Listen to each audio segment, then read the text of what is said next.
Listen here, this is Rajay Davis, and you're listening to The Walk.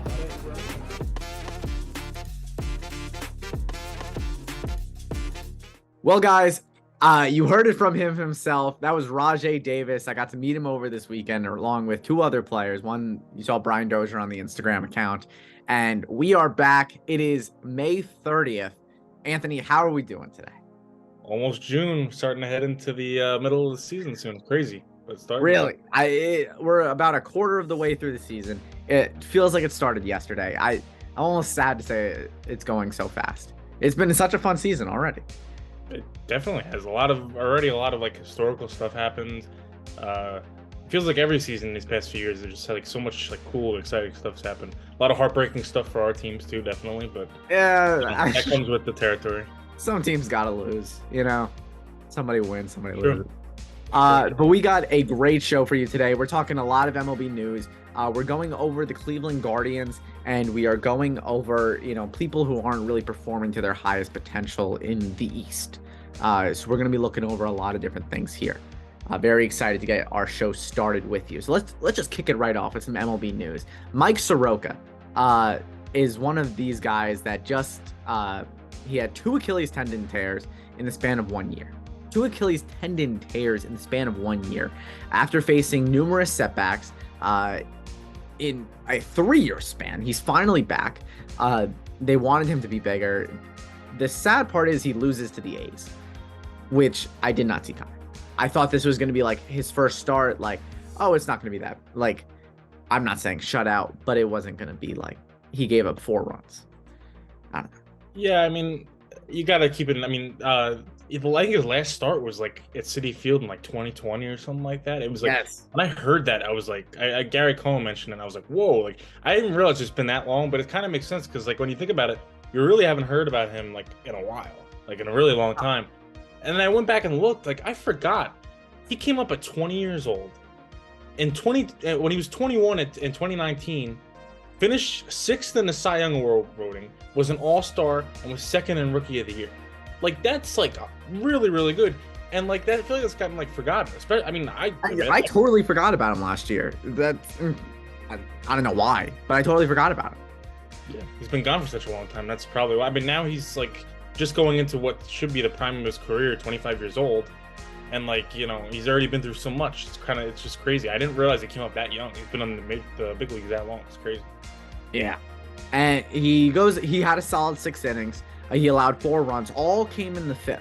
I watched the game again this morning to just check it out. But, all came in the 5th. Just wasn't that good of an inning. Gave up 5 hits, 2 walks while striking out 3.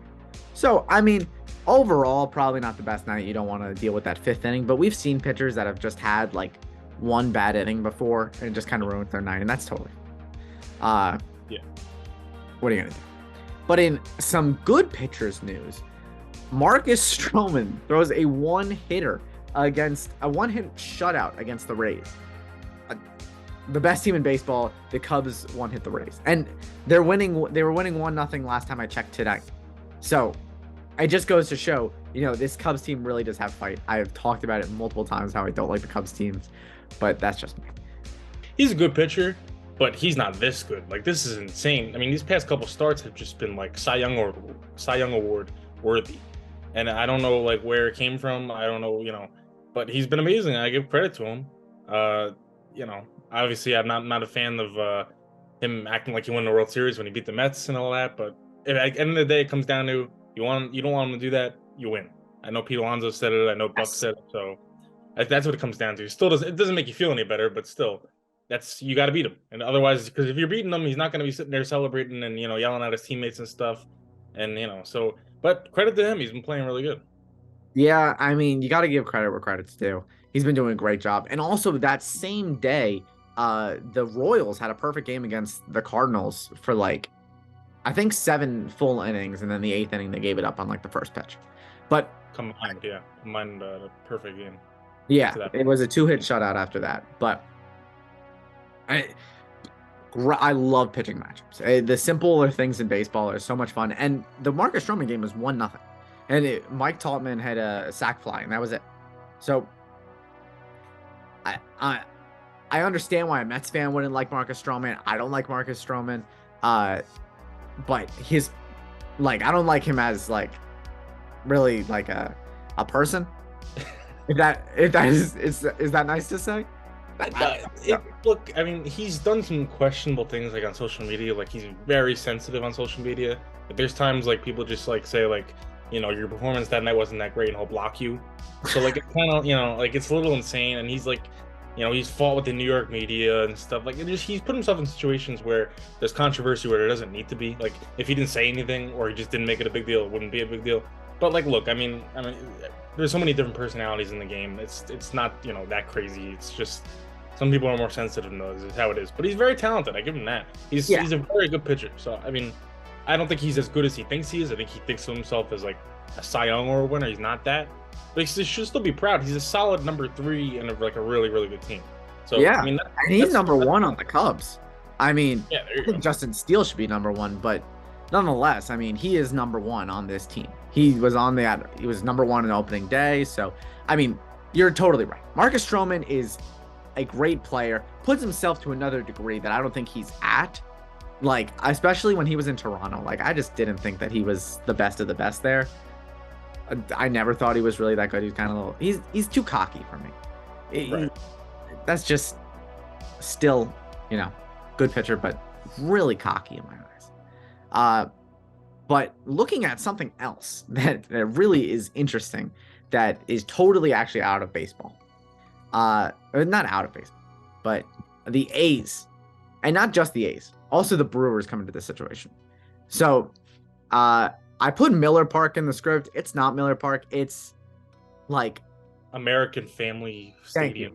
Yes, but we'll just call it Miller Park. That's what it should be, Miller Park. To me, I don't know why it's not Miller Park. It would be so much better if it was.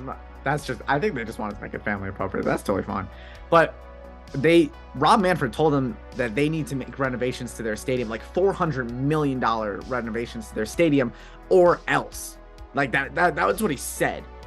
But I mean, I'm looking over at Milwaukee, and then I'm looking over at Oakland, and I'm they have never ever been told that they need to fix their stadium.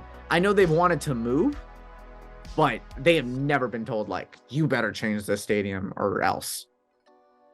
It comes down to one thing, money, and it comes down to another thing, that Rob Manfred is with the A's owners. He knows what they're doing. He knows they're moving, so he's not going to publicly say, we want you to put millions and millions of dollars into this stadium that is going to be abandoned in probably a year or two, maybe probably a year actually.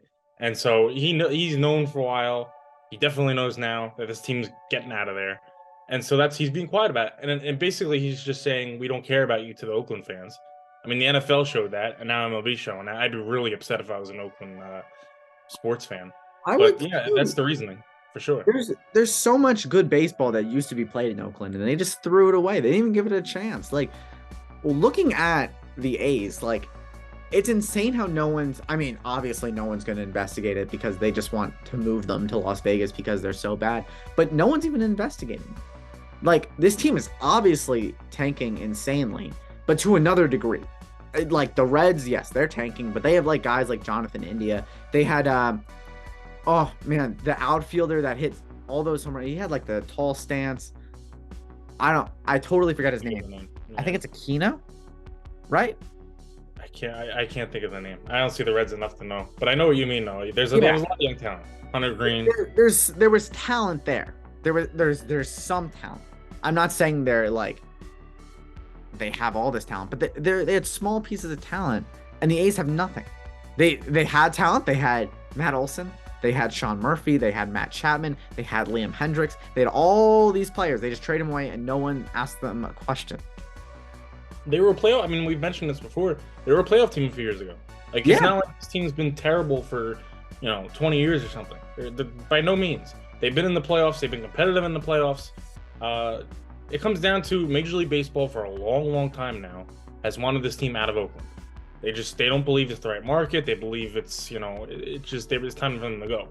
Which fine if they believe that, fine, but they shouldn't be dragging this out making a mockery of the franchise. Because really, everybody said the Oakland AAAs, like the Triple A's, like that. Everybody's made that joke, but really, it's true. Like they're the Triple A's right now because their team is performing at a level that is really like actually like Double A. It's so bad, but it's insulting. It just is so insulting to fans that are always there, that have been following this team for just generations now, and now they're left with a minor league team, and they're gonna be left with nothing.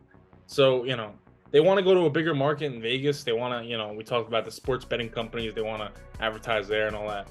You want to do that, fine, but do it in a respectful way. How about doing it during the off season? Start the season with that new team in Las Vegas A's, and put out something respectful to the Oakland fans. That's the right way to do it. Not making them have like probably going to be the worst team in baseball, saying nothing and having a crumbling stadium. That's not the right way to go about things, and it's a way to make fans never watch baseball again. Which is the opposite of what you're trying to do. It also kind of ruins the league. Like you have these like.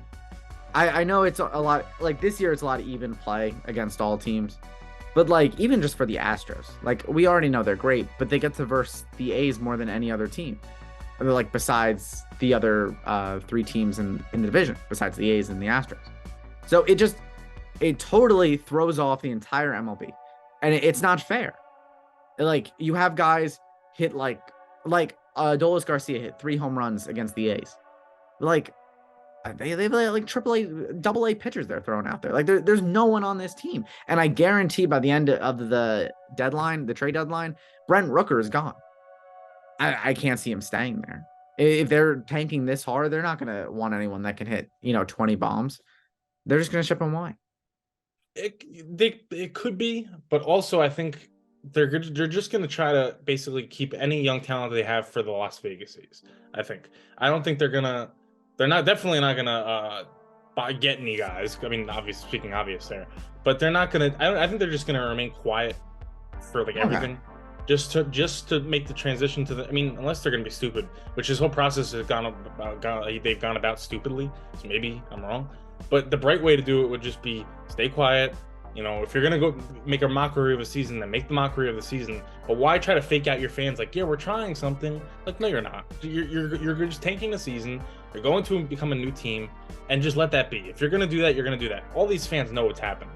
It's not, like I don't want them to like, oh, we've made this trade. We're gonna invest in our future. No, you're gonna invest in your future for Las Vegas, not for Oakland. So let's not try to fake anybody out. How about just making the announcement already? Everybody knows it.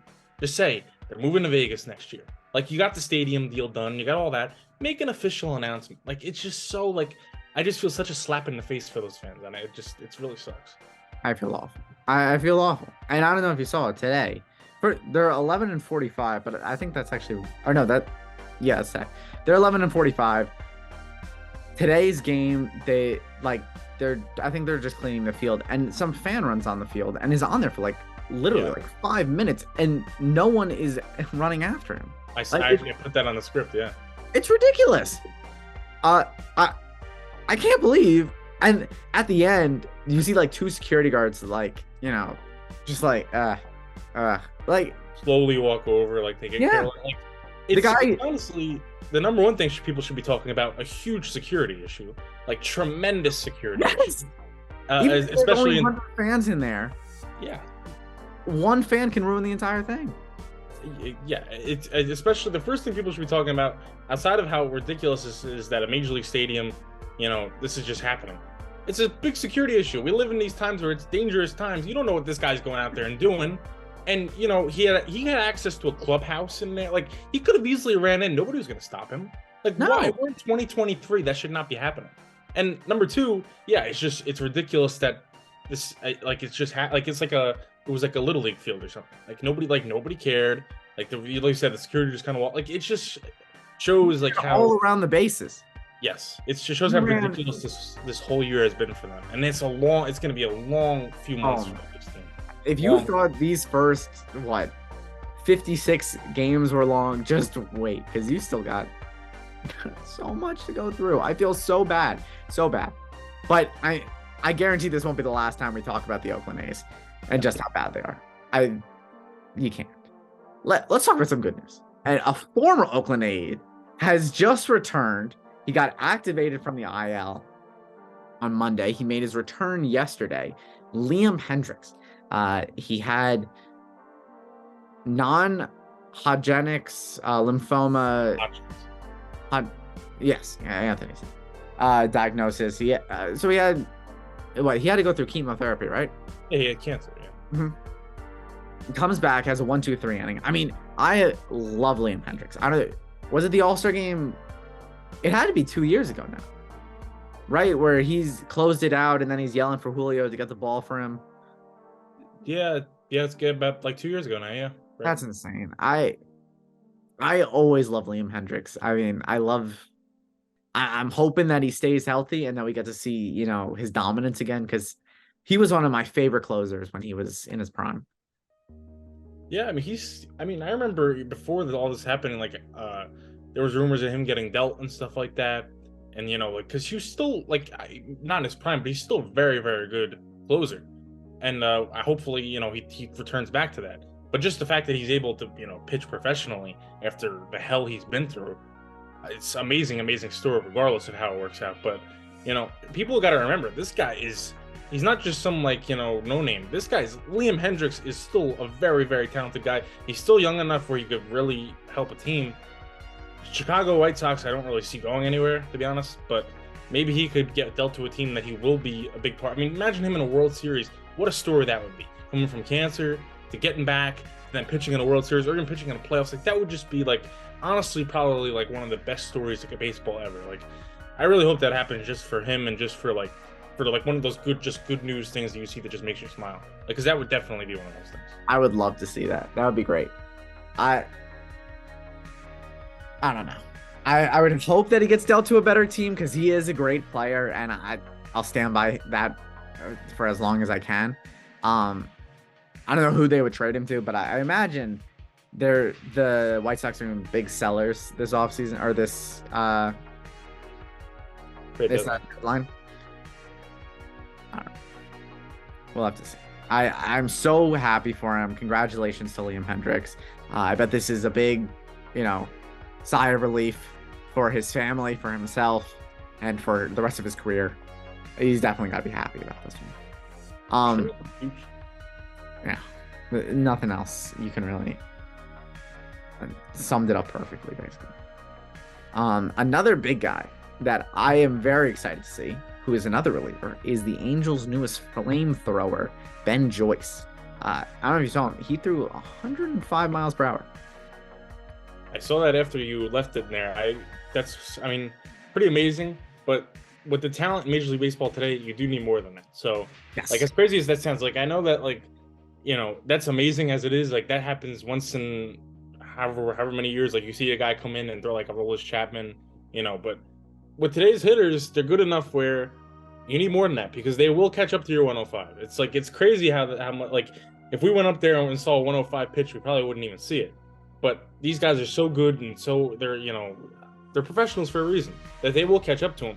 But his name will definitely be put on these scouting reports, and these guys will, he'll get pretty soon. He'll get the respect of these big time hitters.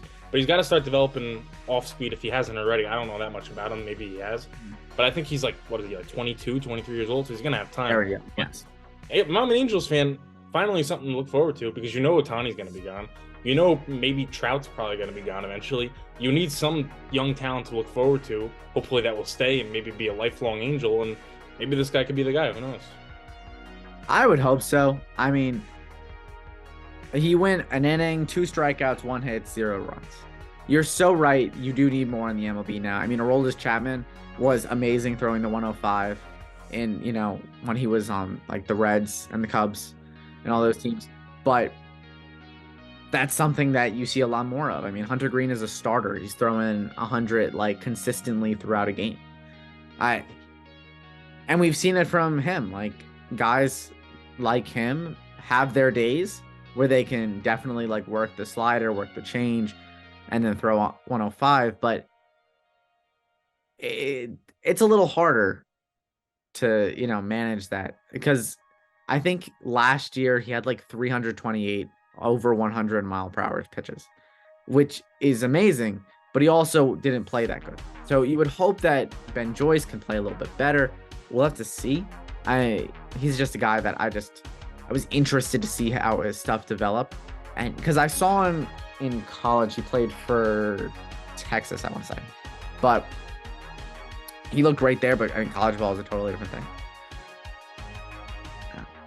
It all comes down to who could adapt. I mean, Major League Baseball is a whole nother level. Just if you can't develop off speed, you're not going to survive. You're just not. And there's no pitchers really ever in Major League Baseball, especially now, that only have a fastball and that's it and survive. They all eventually get figured out. They all get a hit, and before you know it, they're gone. You got to have a good slider, a good curveball, a good something, a good cutter, whatever, to balance it out with. And, you know, but that's a 100+ mile an hour fastball is something you can't teach. That you either have it or you don't. So he has, you know, the talent to be there. It's just, can he develop that off speed? We'll see. I mean, the Angels, they certainly have the time to work with him. They're not working on this team right now to win anything. So I would hope the coaches and the analytics department, all them, are working with him to talk about developing off speed and, you know, just stressing the importance of it. Because it could be easy for him to be like, I'm in the major leagues now, I'm throwing 105, nobody's going to touch me. Eventually they will. You know, you face a good enough team, they will hit you. So, I mean, I'm happy for him that he's getting in the big league, he's doing that well with 105 and all that. But he will come back to earth very quickly if he doesn't develop a slider or whatever. Yeah, it's a good take on it.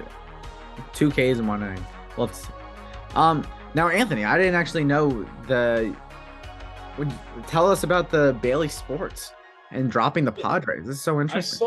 I saw. I mean, like, it's kind of been talked about, but Bally Sports, like a big company, they have rights to carry teams in the NHL, obviously MLB, NBA. Like, they're just one of these big companies that broadcast a ton of teams. They're dropping San Diego Padres because they don't want to pay the fee they have to have the rights to them. So apparently now Major League Baseball is going to take over the broadcasting, which I don't know how that's going to look. That's going to be really weird, because one of the things about like broadcasting is you're supposed to be critical of the players, you're supposed to be like honest. I can't really see a Major League Baseball broadcast being that way. Maybe I'm wrong, but I just have a feeling it's going to be extremely hype up of everybody and not critical, because Major League Baseball doesn't want to be critical of its players. They want to make it like everybody's great. So yeah. I don't think it's going to be, you're not going to see like, I don't think you're going to see like that great of commentary. Like, I could be totally wrong. We don't even know who's going to be announcing these games, what it's going to look like. But I just get a weird feeling that it's going to be very, you know, kind of like a PR thing for the Padres. And I mean, I never really watched Padres broadcasts. I don't know how the broadcasts were, but it's just bad, because you don't see this happening in the NFL. You don't see it happening in the NBA. You know, why are they not paying this fee? There's got to be a reason. There's got to be ratings issues. There's got to be something. And with the amount of star power on the Padres, it's hard to understand. You got Soto, Bogarts, Tatis, you know, you go on, and they don't want to broadcast the games anymore. Like, why? Like, I'm curious for the reason. It's got to be ratings or something. Wow. That does frighten me a little bit, because we've seen, you know, Apple TV try to do it. Amazon Prime did a lot of football games, and what Peacock does some baseball, like, and YouTube TV did some baseball games, but they're just like awful announcing. I mean, I would hope that MLB is a little bit better than them because they understand the rules, but they're also playing on the side of, you know, like, we are baseball, so like, these guys are obviously good at baseball, you have to give them credit. But like, I don't know, if I see Cody Clemens come up on the Phillies, I'm not going to say like, wow, he's a great hitter. Like, I might mention his dad, Roger Clemens, but I'm not going to be like, oh man, that 250 average really speaks for itself. Like, no, it's, you want to have a critical announcer. I don't want to hear someone that's like in love with, you know, the Phillies, but I don't want to hear someone that's like just doesn't know baseball at all. You want to hear critical but fair. And yeah. I mean, I find it very hard to believe that. I mean, you mentioned all these other broadcasts. The reason why they're like that is because they're largely MLB type broadcasts. Like, they're not like, say, an SNY or a Yes, or, you know, they're not like, not that they're independent. Obviously, they're all, Major League Baseball has a say in it, but they're more independent. Their own companies. They constantly call the games. Apple TV and all that, they're more of just promote the game. This is a primetime thing. Like, and I feel like Major League Baseball is going to treat that with the Padres kind of like every night. Like, it's just going to be like, oh, look how great, you know, yeah, he's hitting only 240, but yes, here's this great story about him. Like, the fans don't want to hear that. The fans are smart. The fans want to hear critical analysis. They want to hear fair, but they want to hear if a guy's not playing well or a guy's doing something, they want to hear about it. And I find it very hard to believe that MLB is going to do some great reporting that's like finding out all these things. I just don't see it. Another thing is, how hard are we going to make it to watch games anymore? Like you mentioned, how many different places, Peacock, Apple, Amazon, you have to have all these different streaming services plus cable that includes, the team you root for. If you're in the area, you're paying like 3-4 different fees if you're watching every game to watch these games, especially the Yankees. They have like 20 games on Peacock or something. It's insane, or Amazon. The goal would be to make it easier to watch these games, not harder, easier. And they're doing the opposite of it. The MLB TV was like a great idea. Like I have MLB TV. It's like, I think it's like close to the 200, but it's still in the 100 range. For 162 games, that's great. But like the blackout restrictions are insane. I can't watch the Mets or the Yankees, and I don't have cable. So I like those games I have to watch like condensed after. So I don't get to see like Alonso. I don't get to see Judge, which it wouldn't mean that much if I was like in like, I don't know, Arizona. Like that's fine by me, but I can't watch like two of the best teams in baseball. That kind of sucks. And not to mention, if you're in like California, you're missing out on 4 teams, and I don't even know if you're missing out on the Arizona squad. It is a mess. You need all these services. You need cable, you need MLB TV, you need Peacock, you need Amazon, you need Apple TV. Like I'm not getting all of these. I will watch it later. All right. If it's that important, then it should be on MLB TV. That I'm paying for it. I'm not looking for a blackout restriction. I don't want to watch like the B level games for $180. I want to watch all the games. The ones on ESPN, like you have the Disney Plus like bundle we have, which it just all adds up. Like I know the Sunday ticket right now is like $400 or something for football, but it's all in one spot. So you don't have to buy like or Amazon for this. MLB is like, you're watching 30 different teams every day. If there's a good game on I think ESPN Sundays, I think. Yeah, ESPN Sundays, Apple's Friday night now. Yeah, like you're missing out on the best game of the week. It's just so stupid. It makes it more difficult for even if you're younger and you understand how the technology and everything like we do. It's still money.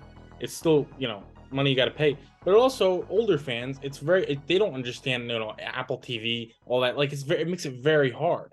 And the whole thing you want is just turn on the game, watch it. You want people to watch the game, and this is not enhancing viewership. This isn't enhancing people saying, oh, like it's not like some kid's gonna go on Peacock, see like a Mets game's on there or something, and be like, oh, let me watch the Mets. It's not how it works. You gotta have interest in it, and it's gotta make it easy to happen to watch.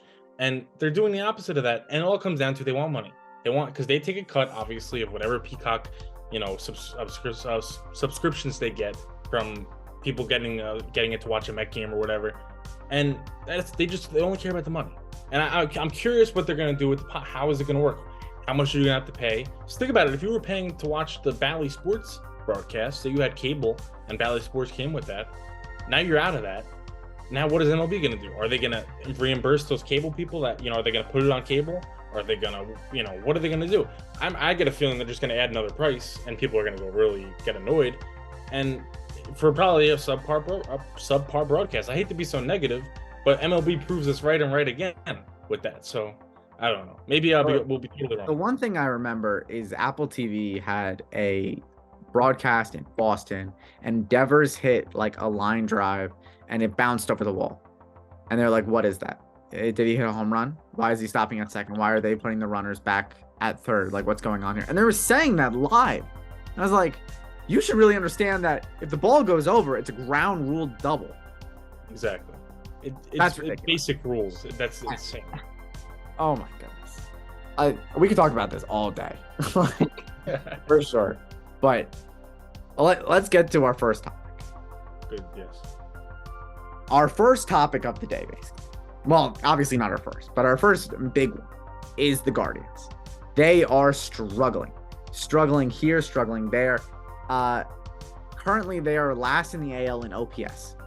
They are 14th in average, only in front of the only one behind them are the Oakland Athletics. So, again, it's one of those things that the A's are kind of ruining baseball. They only have 30 home runs. I heard something that the 8, 9, or the 7, 8, 9 hitters on the Astros have more combined home runs than the Cleveland Guardians.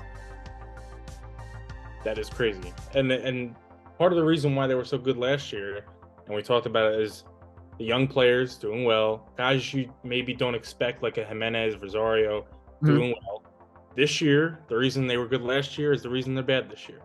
The younger guys largely are doing pretty much nothing. You know, they're hitting in the low 200s. Like you said, home runs very, very down.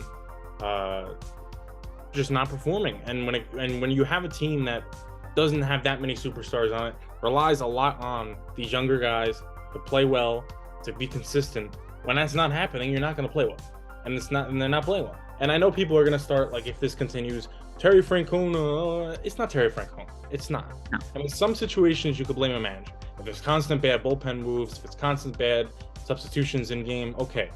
But performance alone is not a reason to blame a manager. And Terry Francona has proved himself over the years. He's smart with baseball. He knows what he's doing. So I don't want to hear that from anybody, because that's just stupid. It comes down to this guy's got to perform. If they don't perform, they're going to be terrible. If they do perform, you can see a repeat of last year maybe. But they just got to play better. Play better. Simple as that. It's so true. And they're kind of the opposite. The 5th best in ERA in the league. But they're 12-14 on the road. They're 12-15 at home. They're 24-29. Not awful. There are teams out there that should be playing better. This is definitely one of them. They should be one of those better teams.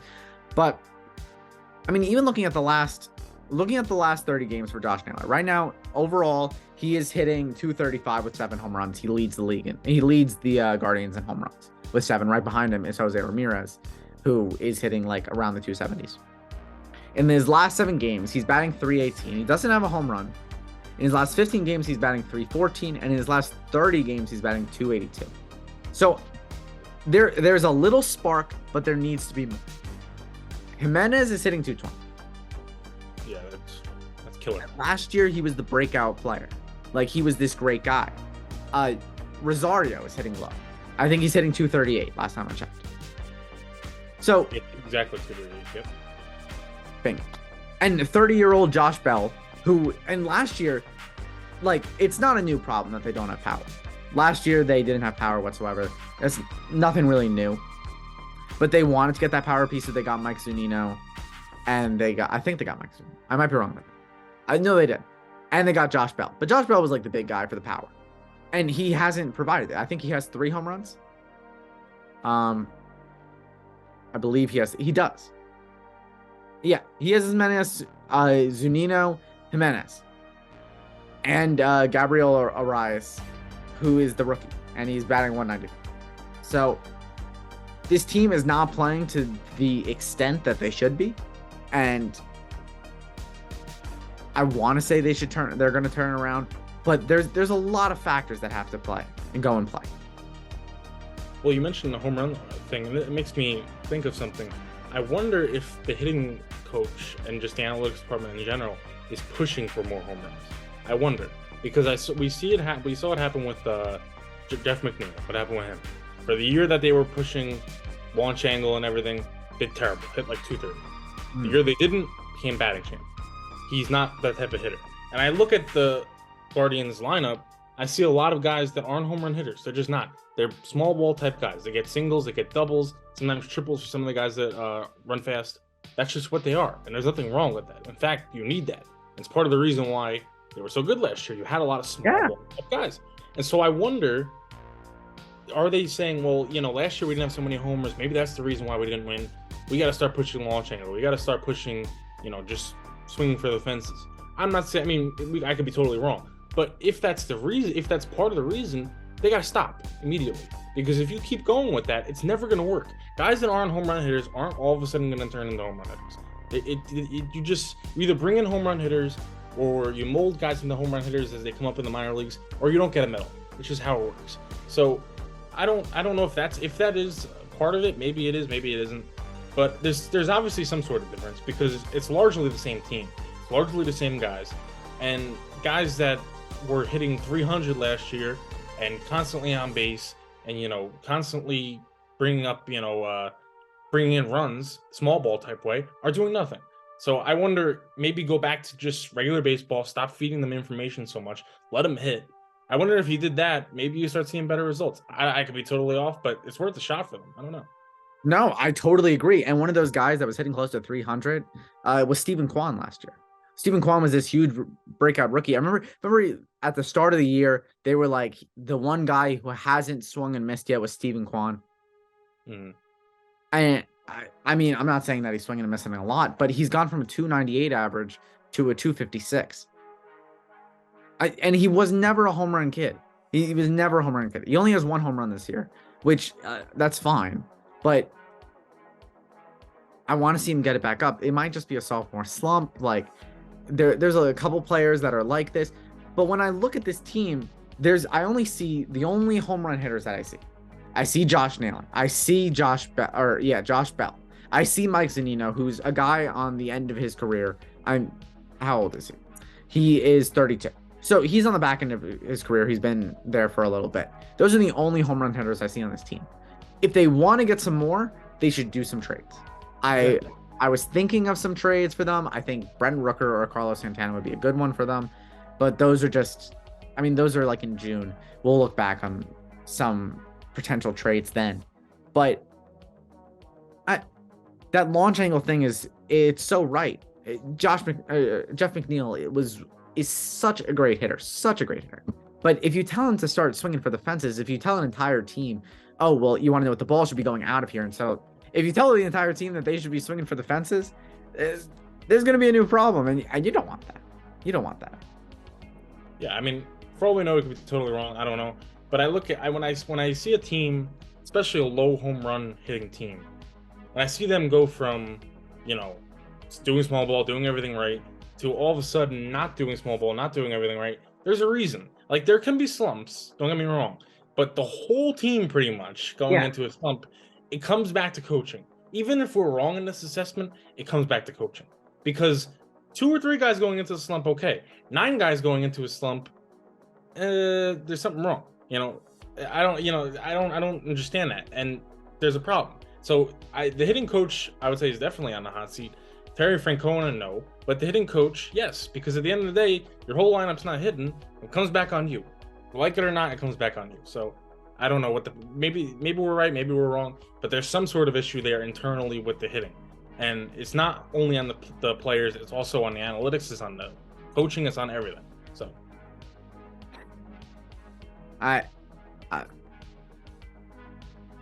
you're right. Slumps happen. There are people in the league, like we're gonna talk about later. Trey Turner is one of those guys that's just he's just in a slump right now. But I mean, Ahmed Rosario is one of those guys that are in a slump right now. Kwan's in a slump. Jimenez is in a slump. And I would even say Jose Ramirez, for as good as he is, hitting 270 with 6 home runs. Last year he hit Last year he hit 280. He usually actually hits around the 270 mark, so that's not that crazy. But how many homers though? Because he's usually a pretty good big homer guy. Last year he had 29. The year before he had 36, and now he's sitting at 6. Yeah. So with the one guy that is supposed to be hitting homers isn't. So like, there's a problem. I mean, there's clearly something. There's clearly something that within the organization. You want to know what? I don't know if it's entirely like hitting that's the problem, but there's something that we can't see, because a team this good that had such a great future doesn't just lose it. Like, I bring up this team all the time when I say like a little spark and flame was the 2021 Giants. When I saw this team last year, this was not the 2021 Giants. Like, they have a good core. Their players weren't old. They had a couple older players like Jose Ramirez, who's just turned 30. So this team has potential, and it's right there. Like, I don't need to trade anyone to get it. It's right there. They just need to start picking it back up, because I don't know what's going on. Yeah, and it's definitely not a lightning in the bottle team. The 2021 Giants were the definition of a lightning in the bottle team. You had the team was like the oldest team in baseball. They weren't expected to do anything, and they ended up being one of the best teams in baseball. That was lightning in the bottle. This Cleveland team is a team that we've been talking about forever now. Is just one of those teams that's rising, young talent, is going to be good for the next few years if everything goes right. I mean, at the very least, even if everything doesn't go right, they should still be a fairly good team right now, at the very least. And they're not. And that's a problem. And like you said, this team should have a ton of promise. And it still does have a ton of promise, but there's something wrong. And it can't all be on all 9 players. It never is on all 9 players. It's something within the organization that's causing. Because there's slumps, but there's not all 9, for sure. So to me, the coaching department is going to have to start answering for stuff. And it'll be interesting to see what happens. Maybe firings, we'll see. I don't know. It could be very interesting. And if you look at the pitching, like there are some guys that are doing amazing, like Logan Allen, who was a guy that probably a lot of people didn't know his name last year. Now he's got a 272 in almost 40 innings. Tanner Beebe has a 288. So the pitching's on point. There are some people that I'm concerned about. Zach Plesac, who's supposed to be one of these big guys, has a 7.59 ERA in 21 innings. Emmanuel Clase, which doesn't seem that bad, but 346 and in 22 save opportunities, he only has 17 saves. That's not overly crazy, but I don't know. There might be some concern at the back end there, but they have so much potential. I love Shane Bieber. I love this Guardians team. I'm excited to see what they can do, and I'm excited to see them turn it around because deep in my even my baseball heart, I know they can turn it around. What do you think? Yeah, they definitely can. I mean, the pitching problems you mentioned could be easily fixed either through just time and guys playing better, or through trades. Like that's a problem you could easily fix through a trade because it's only it's only 1 or 2 guys, if even you want to count the second guy who got the 3.46. I think he'll probably just work it out. But even if it is 2 guys, you can fix that in trade. The hitting thing, you got to fix. Somehow it won't be through a trade. It'll be through internally in the organization, whatever the approach, whatever. That's the bigger issue to me. The other stuff, I think the pitching will be fine as long as they stay healthy. They'll be fine. You got Shane Bieber; he's gonna be lights out. You're not gonna have a problem there. It comes down to you got to be doing what you did last year. If they were doing what they did last year, there would be no discussion of this. They'd be right on track, be a playoff team, and it'd be fine. And I think they will be back at that point. I think you maybe see a firing. You maybe just see out of nowhere they might just start playing better. You might find out later that they changed their approach or they changed the analytics they were looking at. Sometimes it's just the wrong analytics you're looking at. It's not the analytics of the problem. You're just looking at the wrong thing. You're looking at a launch angle instead of how many pitchers have hard hitters against these guys, whatever you want to say, line drive instead of a launch angle, whatever. Sometimes it just comes down to a simple thing you're overlooking.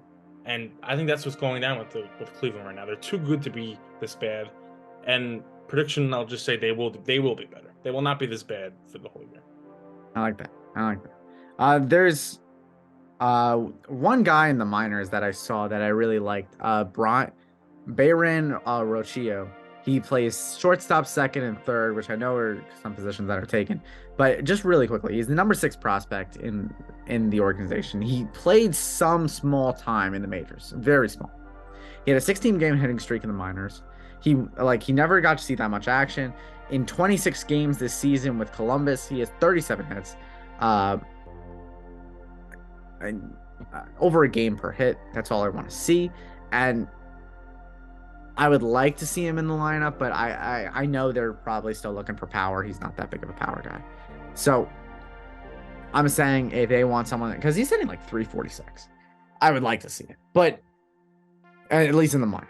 So all it takes is one little spark from any of these guys. If Jimenez starts picking it up, then you could see Taylor keep going what he's doing. I mean, he's hitting over 300 in the last couple games. So, I mean, don't take my word, but I would hope to see him come back.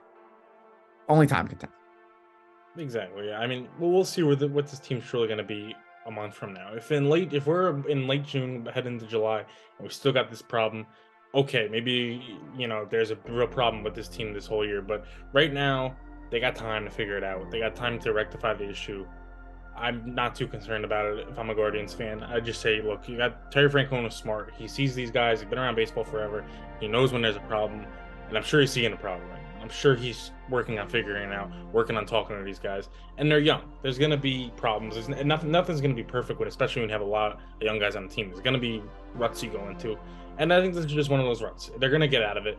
I'm not saying they're going to be a World Series team, but they're gonna. I'll just say this: I think they're going to go deeper in the playoffs than they did last year. As long as there's as long as there's no, like, as long as Shane Bieber stays healthy, there's no big like freak injury or something like that, or it's not a stupid trade or something.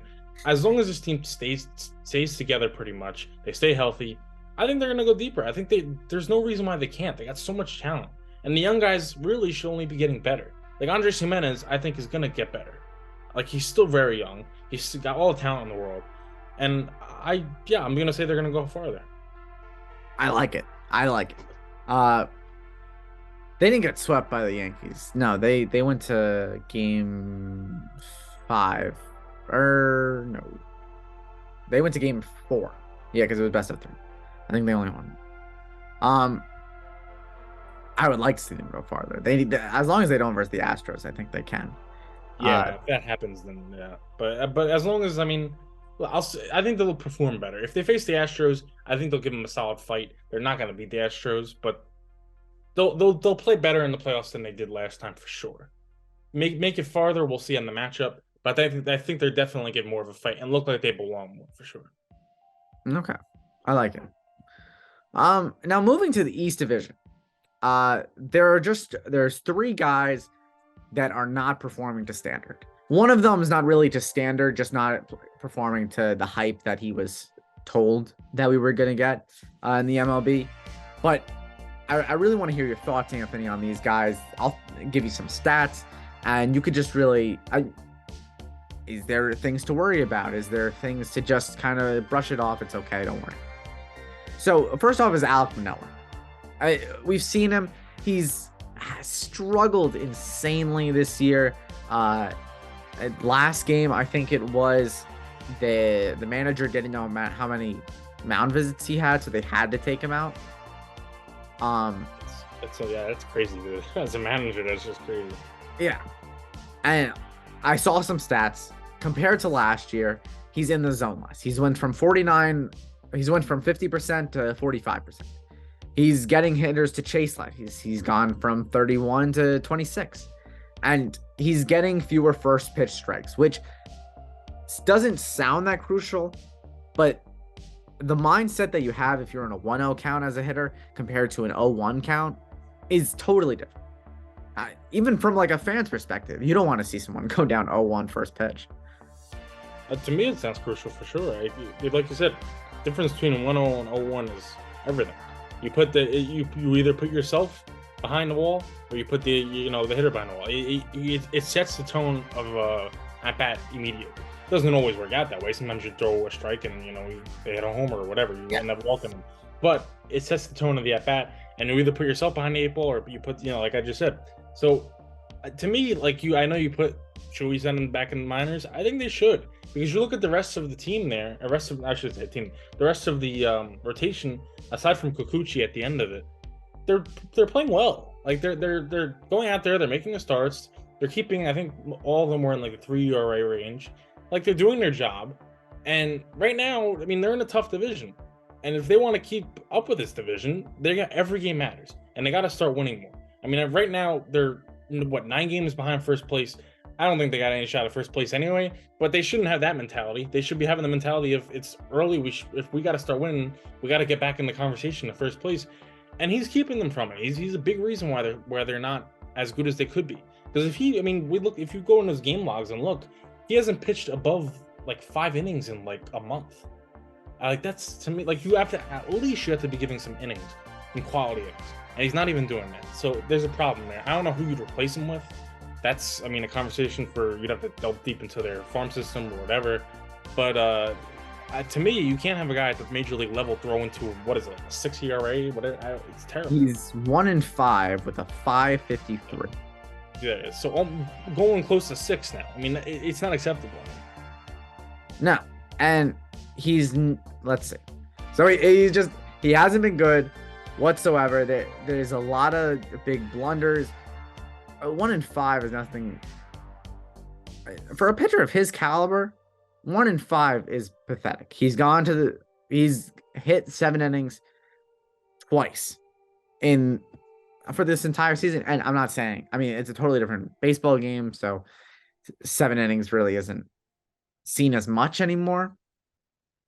But for a pitcher of his caliber, I want to see more than, I mean, his first start, he only went 3 1/3. His last start, he only went 3 innings against the Rays. I don't know. It's bad.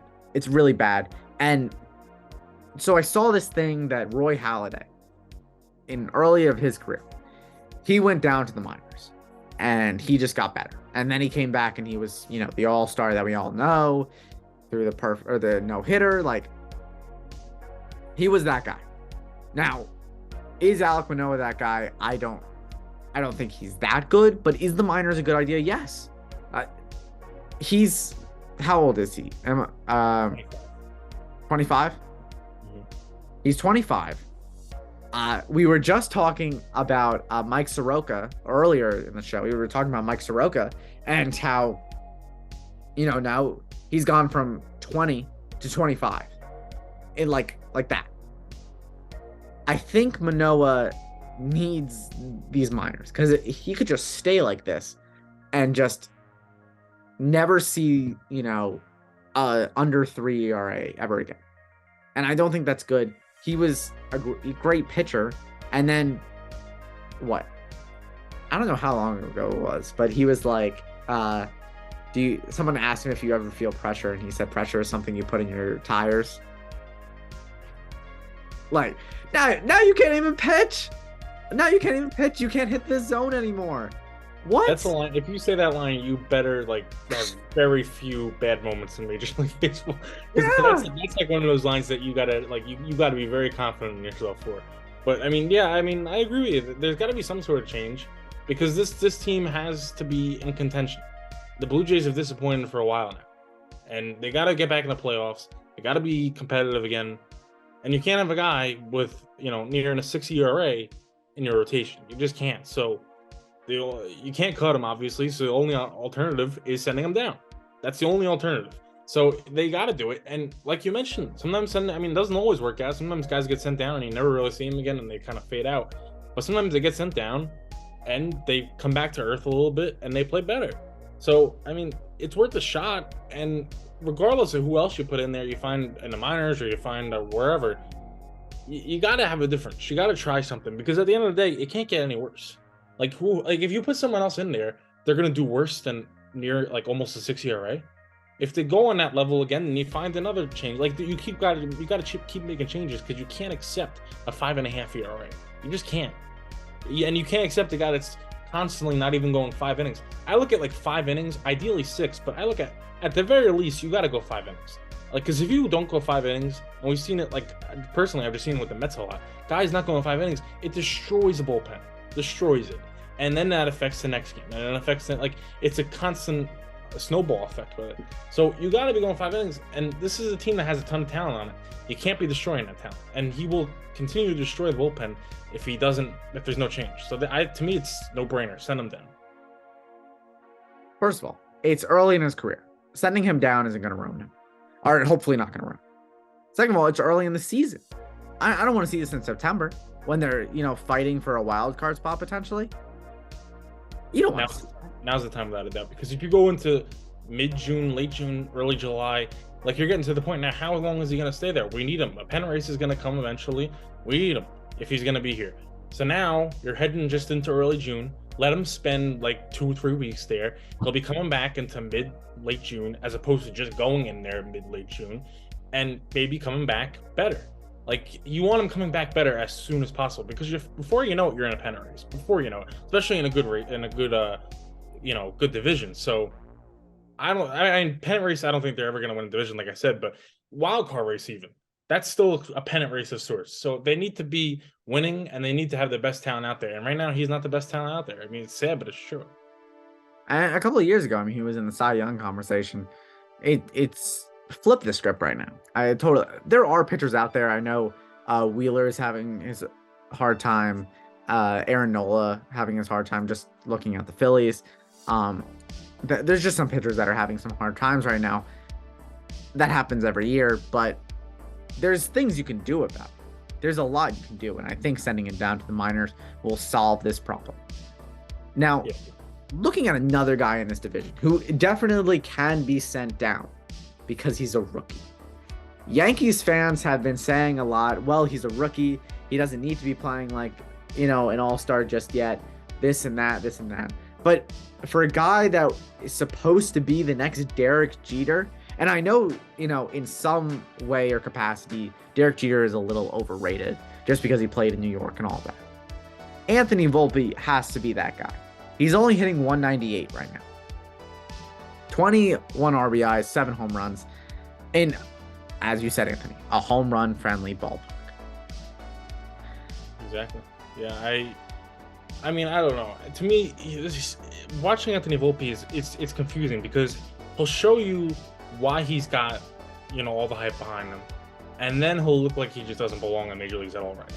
So it's like he looks like two different players sometimes. Like sometimes he'll look like a guy that's ready to just come up and produce, and then sometimes he'll look like a guy that just like looks like he has no idea what he's doing.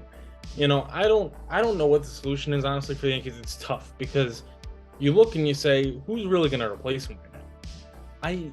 Maybe you can think of some. I don't know. This Yankees team, they really don't have. I mean, the whole reason they brought him up to begin with is because they really don't have anybody else that's like capable of what he could do, like behind him. There's just not. And so, I guess to a certain point, like I can't be a hypocrite if I'm saying it with Manoah. I gotta say it with Volpe too. I guess to a certain point, you gotta send him down. But it's kind of tougher with a position player because I feel like, not that it's easy to replace pitching, of course it's not. But with a position player, especially the shortstop, it's very hard to find a shortstop that's going to come up there and produce for you. There's so many shortstops that are just going to come up and hit 190 and do terrible. But it's very few that are going to come up and hit 280, 290 and play well for you. So I don't know what the solution is, but they got to do something for sure. See, today he homered. He had hit a 3-run home run, and he struck out once. He's up to a 201 average.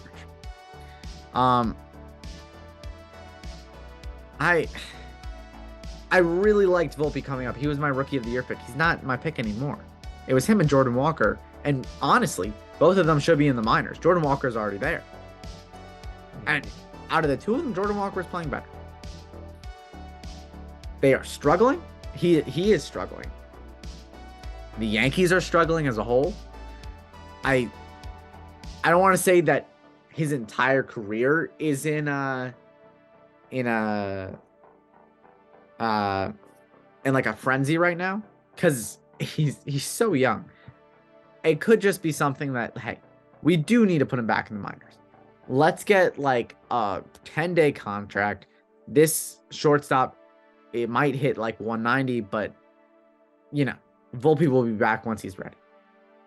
I also think that shortstop is the hardest position to replace because you got to have that arm and you got to be a good hitter. It's easier to replace like a third baseman because usually shortstops can play third base, but it's not always the same with third base to shortstop. The outfield is the easiest to probably replace because they're the outfield. There's 3 of them.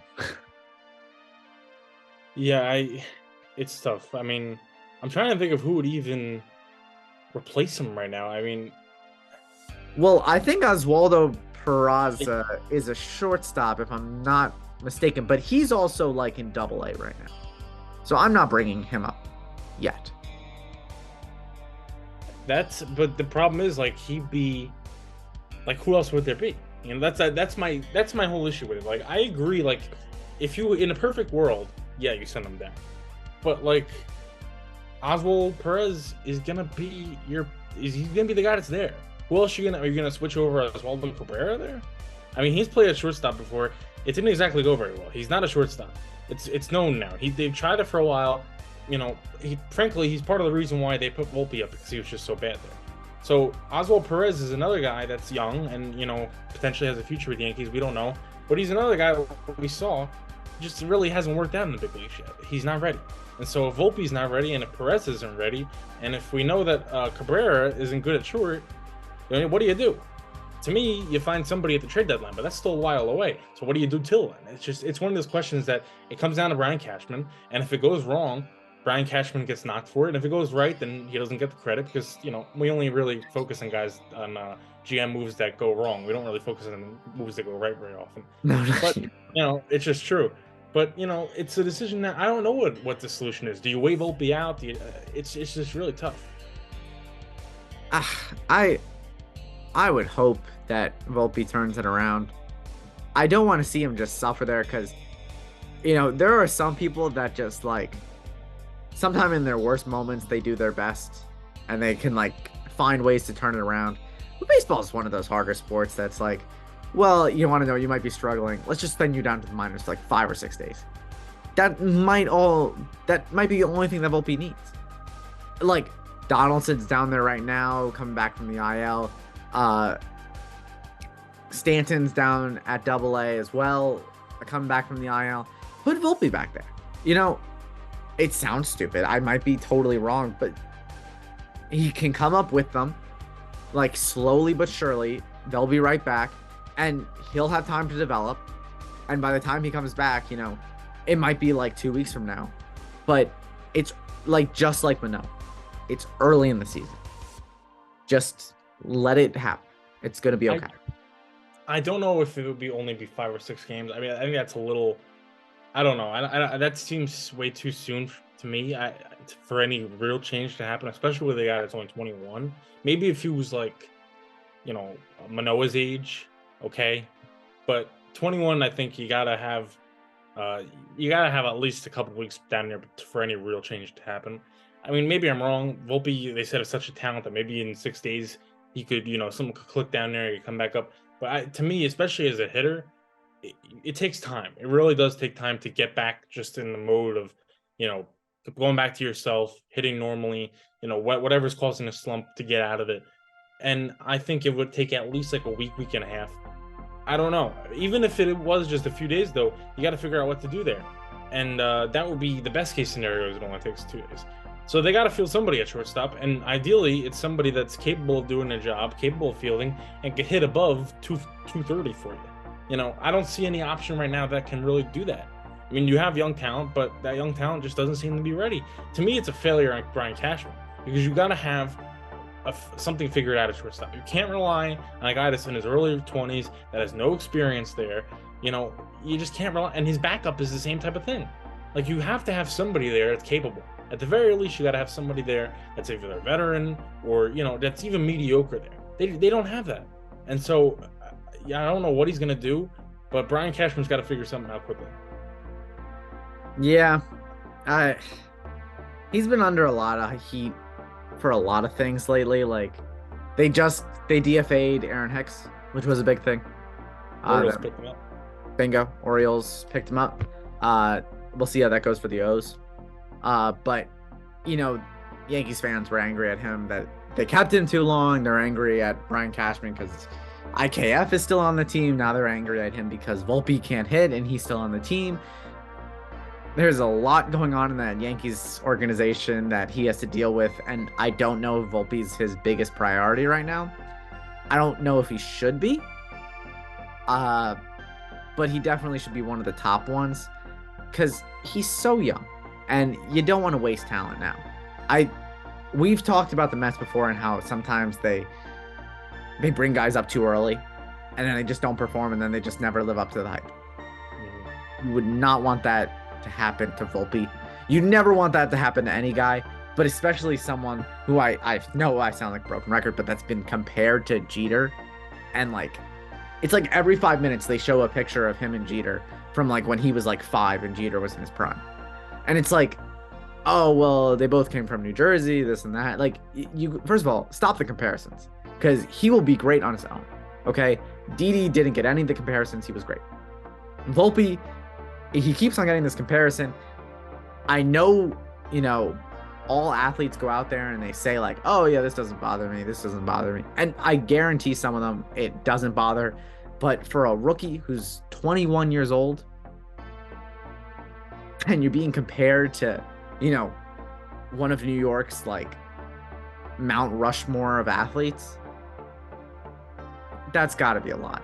It's got, especially since it's a guy that he knows who he is, grew up watching. Like, it's one thing for a guy that now to be compared to, say, like, I don't know, let's say a Kansas City Royal came up and they said, "Oh, he's the new George Brett." Like, the guy may have heard of George Brett, but he didn't grow up watching him. You know, he didn't grow up idolizing him. It's a totally different thing. The new Derek Jeter, like, he grew up watching Jeter. By the time he was like 5, 6 years old, Jeter was a very established guy, like you said, in his prime, idolized him, all that, grew up in New Jersey, grew up a Yankee fan, you know, so it comes with the territory of being in New York. I mean, I'm sure he knows that, and he's been told it a billion times. But to me, it should be something that's very high on Cashman's list. Honestly, probably even number one, because right now, Volpe is what Francisco Alvarez is to the Mets. He's supposed to be the cornerstone of this franchise for the next, if everything goes right, 20 years even. So if that's going to be even halfway true, and it's 10, 15 years of dominance with Volpe or whatever, they need to figure it out. You could very easily ruin a guy. Very easily. And that's not to say he would be out of baseball, but it is to say, like, he could be mediocre instead of great. And if you get in the young guy's head and you make him think he's terrible, you make him think he doesn't belong, and you get him changing a swing or something, that's the last thing you want. Him changing a swing and him changing stuff around and screwing himself up. And that could very easily happen. He starts to feel the pressure, hears the guys, people talk about him. You know, to me, Brian Cashman's got to figure it out. He's either got to talk to his coaches, you know, figure out what's happening with it. Is it just not ready? Is it a problem that, you know, performance-wise, what is happening? So they got to figure it out. If they don't figure it out, they could, like I said, they could easily screw him up. So I don't know. If they want, the Yankees, one of their big problems is what the Mets are doing right now. They don't have sustained success recently. They're very much so of guys that getting, you know, the big stars, getting them in there, paying them, and they don't have young talent success. Volpe could be the start of the change of that, of the, you know, bringing back sort of the Jeter Mariano era if everything went right. And if you want that to happen, you can't screw them up. Simple as that. And right now they're in the midst of potentially screwing them up. And that would really, if you're a Yankee fan, that's really the last thing you want to see. So yeah. I don't know what the solution is, but you got to figure it out. You would hope so. I would like to hear your take on this, because I don't know. I've never liked the comparisons to other players, especially like legends. Like, even Ohtani is the next Babe Ruth. Like, Ohtani's his own legend. I don't think Babe Ruth really comes close to him in that sense. Or, you know, people might think the other way of, you know, Babe Ruth doesn't really come close to Ohtani. I don't think comparing players is the right thing. I've heard a lot of comparisons to the Mets' best catcher to Francisco Alvarez, Mike Piazza to Alvarez. Do you see anything that might resemble Piazza, or do you just not like the comparison at all? Well, if you remember, I compared the swing of the home run swing of yes, Alvarez to Piazza. Surprisingly, though, I really haven't, like, sure there's been brought up, oh, like, our last great catcher was Piazza, now we got Alvarez, but like, it hasn't been too many like comparisons. Like, there hasn't been people that I've seen that have said, like, oh, Francisco Alvarez is playing great, he's Mike Piazza, or he's better than Mike, he's gonna be better than him, or he's our next. Like, it really hasn't been said that much. Like, there's been small comparisons. I don't know why the Mets fan base hasn't been doing that, because we're just as crazy as the Yankee fan base, and we, you know, put crazy comparisons out there. We boo, you know, we remember the Lindor thumbs down thing. We boo guys when they're not doing well. We're New York fans. It's the same thing. But I really haven't seen it very much. But personally, yeah, I do see in the swing a little bit, the uppercut. Like, I remember when way back in spring training when he hit a homer, and like, they showed the swing, and it was like one of the first times I really saw him, like, on not in like a little AA broadcast where it's not that good, like an actual broadcast where you could see it. And they put, like, I remember seeing the swing next to Piazza, and I was like, wow, like, that's like a similar uppercut type swing. I even saw, like, someone put it next to David Wright, same type of uppercut type of swing. I mean, it's just a little thing to notice. It's different than the people that are like, you know, Derek Jeter next to Volpe when he was a kid, it's fate, you know, like, that's very different to me than like a small couple Twitter posts of like, oh, a swing looks similar. Like, to me, it's like, it's much more pressure on Volpe right now, because the whole story from Jersey, all that, you know, it's just, they're trying to make it like a movie. Like, you know, this guy retired almost 10 years ago now 10 years later, the new version of him comes. Like, it's not a fairy tale. Like, this is real life. Like, this is a real guy you're talking about. wait till it plays out. So I think it's a little different. But Alvarez is still like he's still hailed as like the savior of the franchise. So it's not he's still got a ton of pressure. It's just less comparison to guys in the past, if that makes sense. Yeah, I like that. Also, for any Yankee fans that are listening, I just remember one thing. Jeter was not like this star-studded guy when he came onto the scene. Like, he had his downs in his rookie year. He was actually pretty bad in his rookie year. So, don't go telling all of us that, wow, like Volpe's doing awful this year. He's actually just a bust. No. Okay. If they do, like, if they mess him up and they tell him to change his swing, if they tell him to like do this and that, and it doesn't work, then yes, that's not really his fault. That's more of coaching and management's fault. But don't start yet. Wait for Volpe to get started. Wait for him to find his feet in New York, and then you can look at tapes. Because right now it's too much. It's too early. Everybody's got to remember the old saying: Rome wasn't built in a day, and it's the truth. You mentioned Jeter came up and wasn't immediately great. The same was true Mariano Rivera. People forget George Steinbrenner wanted both of them gone. He wanted to trade Mariano Rivera. He wanted to trade Derek Jeter when they were both very young in the farm system and everything, because he didn't believe in them. And so in a way, his suspension was like the best thing that could have happened, because if he was still in charge of that team at that time, who knows what he would have done? He could have developed. And so, not every star is immediately a star and comes up and is immediately the legend. Jeter wasn't, Mariano wasn't. It took a little time. And so Volpe, not to say that that's what's going to happen with him, but it very easily could. Like it's right now, it's unknown. That's all it should be. It shouldn't be he's becoming a bust, or it shouldn't be he's going to be the next Jeter. It should be he's going to pave his own way. He could be great. He could be terrible. He could be solid. It could be any outcome. But stop. All they're doing is making it harder by doing it. That's all you're doing when you compare it to a legend. That's all you're doing when you're saying the guy's going to be a savior. People are going to do it forever. It's never going to stop. It always has been done because everybody wants the savior coming in to save a franchise. But you can't say it's going to happen until it does. Until it actually happens and he's there hoisting a trophy and he drove the team to it. Until that happens, it's not true. So you got to wait and you got to see. That's how I look at it. I like that. For our last guy, I mean, there's not much to say about Trey, except that he's hitting way under 300. I mean, only hitting 240. He just hasn't looked right in Philly. It's so right. He hit a big home run though, against the Diamondbacks. Even his mom was booing him, which I think was more of just a joke. But nonetheless, I'm going to say something as a Phillies fan really quickly. I'm not worried. I knew this was coming, and I'll tell you why. Nick Castellanos came to Philly. His first year was last year. Just wasn't playing like himself. Bryce Harper, his first year in Philly, wasn't playing like himself. The next year they come back. I mean, Castellanos is looking a lot better. I think he's hitting closer to 300. Harp was an MVP in 2021. Wheeler even struggled that first year he was here. Like, I'm not worried about Trey whatsoever. I'm really not. I know he's a little bit older than those guys when they got to Philly, but I'm not. 240 does bother me a little bit, but for a team that should be doing a lot better, he's not the only problem. So I'm not really blaming it on him. I'm not blaming it on just one person. I'm blaming it on a lot more than one person. But for Trey, he'll get better. He's too good of a hitter. The WBC, I still think it holds a lot of value. And Philly, as much as they, as many players say, like, oh yeah, fans don't really bother us, like, we're used to that everywhere. It does. Like, the playoffs in Philly was like, I remember people were talking about, like, their Apple Watches were just going off because it was too, like, you're in too loud of a space, your ears are gonna, like, get hurt or something. I was like, that's just how Philly is. Like, just like New York, they're gonna boo you when you're bad. They're gonna cheer for you when you're doing great, and they'll speak two different ways about you. If one day you go 4 for 4, and the next day you go 0 for 4 with 4 strikeouts, like, it is two different narratives both days.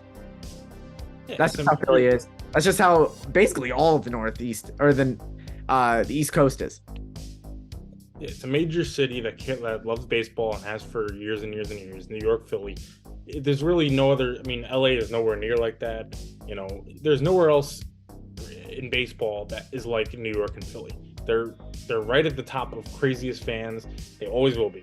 It's just these fans have grown up with baseball. They've grown up with baseball not just being like something fun to watch. Like it's part of the identity. I mean, we see that with us here when we talk. Like we don't talk about this as just something fun we watch. Like we talk about it like when we get depressed when our team loses. Like that's how much we care. So like that's true. There's so many people like that. There's people like that from every generation that will still watch baseball, and so it makes sense. I don't think the fans are necessarily bothering Trey right now. I think it's just more so like adapting to a new area. Just early season slump a little bit. It's not like he's playing terrible. It's just he's underperforming a little bit. He's still in his prime. There's nothing. I agree. There's nothing to really worry about. To me, it's totally different from say Justin Verlander signing or Max Scherzer signing, because those two are at the end. Like they're kind of at the end of their ropes. You're still waiting. You're just hoping to get a little bit left out of them, and that's that's injury related. Trey is just performance related. He'll be fine. He'll come back. He'll be at 320 before you know it. He'll be stealing bases before it's gonna be, he'll be fine. It all comes down to as long as he's healthy, he'll play better. He's gonna play better. So yeah, Philly fans, and nobody, to their credit, to Philly fans' credit, I haven't really seen like too many people freaking out too much about it, which is surprising because people love to overreact. Oh, so yeah. Especially Philly, I've seen it so many times. But yeah, and you want to know the good thing? Like he hadn't said anything bad about the city. I've seen like last year, like Bohm said, like I hate this place so much. Like, that was just emotions, but you don't see that anything from Trey. Like a while back, oh my gosh, what was his name? He came from the Pirates. Sean Rodriguez, bingo. He had a walk-off home run and then immediately went into the dugout. And after like somebody asked him like, "Oh, how do you think the team's playing?" And he's like, "These fans are so stupid. They think they deserve everything in the world." And I was like, "You just take a moment to just breathe. All right, that's ridiculous. Like he's not doing anything crazy. I don't actually see any of these players like insulting their fan bases, insulting really anyone, like blaming anyone, which is the right way to take it. I'm from like a media perspective. Don't go blaming anyone. Just like keep it to yourself. If someone asks you how you're feeling, like don't give them like a big answer. I don't know. Just don't be like, well, I blame this guy. I blame this. Like the team's playing bad, so obviously I'm playing bad. Like I think Volpe said like, I'm doing bad, so that's okay. Like I'm doing bad. I'm gonna see how I can work on it, but I'm doing bad. That's okay. I commend these players for how they're how they're all dealing with it. I think out of all of them, Manoah is probably the worst of like just can't really deal with it as much, but he's had his own struggles, so it's different. But yeah, it's a great season of baseball. I know Trey's having a rough time. I know Philly's having a rough time. I even know New York's having a rough time. But I'm having so much fun watching baseball. I'm not angry at all. I put on the Phillies game and I'm like, well, they're down 10-1. But the Mariners, on the other hand, are doing pretty good. We'll have to see. So we are sadly coming to the end of our show. Another great show. Anthony, any final thoughts before we send this one off? I mean, it's going to be interesting. It's certainly interesting to see how the Phillies do, the Mets do, and the rest of baseball. I just selfishly talk about Phillies and Mets because that's the teams we care about. Yeah, I know. I sometimes feel bad putting them in the script, and I'm like, you want to know, they're baseball too. Yeah, I mean, at the end of the day, it's best when we talk about stuff we're passionate about. So, yeah, but yeah. I mean, it's just going to be interesting to see how this, when we're heading, like we said, like not middle of the season yet, but we're heading into June now, like a big month in baseball.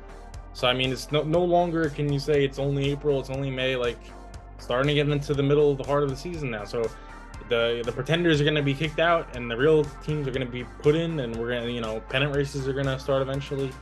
Exciting times for sure. Absolutely. I'm very excited. And another big announcement for the walk-off. So if you are still here, we have made our schedule official. We will be filming short, like one topic Sunday episodes, just really focusing on one thing. Like in our Tuesday shows now, it's a lot more of like everything in baseball. But on our Sunday shows, we might be talking about, players that are performing, or just about the Guardians, just more about just one specific topic. We won't be going over like today's games, but for our Tuesday, we'll be going over basically everything in the game as of that week, including, before Sunday. So we're very excited for that, and we're very excited to bring you all the absolute best content that we can bring you. Look forward to new clips, new little videos, new different things. I'm actually we're coming out with a blog from the Hall of Fame game, which is the game that we got all the intros from. So that'll be coming out shortly. But stay tuned. And also, before we leave, I have to give it to Anthony. Kodai Sayanga had an insane game today. The fork ball was killing the Phillies. I think the Phillies got 2 hit by them. He pitched very, very well. I give him. I mean, Kodai Senga in New York is like a different pitcher compared to everywhere. Like I think his home road splits are insanely different. But yeah, I was kind of surprised Bryce Harper wasn't in the lineup, to be honest. But yeah, I have no complaints from that game, which is rare. I usually have a lot of complaints, but no complaints from that. Well, actually, tomorrow I'll be at the game, so I'm hoping for a Phillies win. But any team that wins, I would be happy to see. So Anthony, any final thoughts for this week? Well, let's go Mets facing the Phillies. I know you don't want to see them win, but let's go Mets. I really hope I'm wrong and this isn't a wild card exit, but we'll see. Exciting to see baseball regardless. Very true. Very true. My final thing is wait, I got this Ken Griffey Jr. shirt. I'm very happy about it. That's all. Go baseballism. I don't know. That's who made the shirt. I just like it. Cool shirt. I thought it would be a cool shirt, and then I was like, the camera can't even see me. But anyways, thank you for joining us once again on another week of The Walk Off. We will see you all soon, and thank you for joining us once again.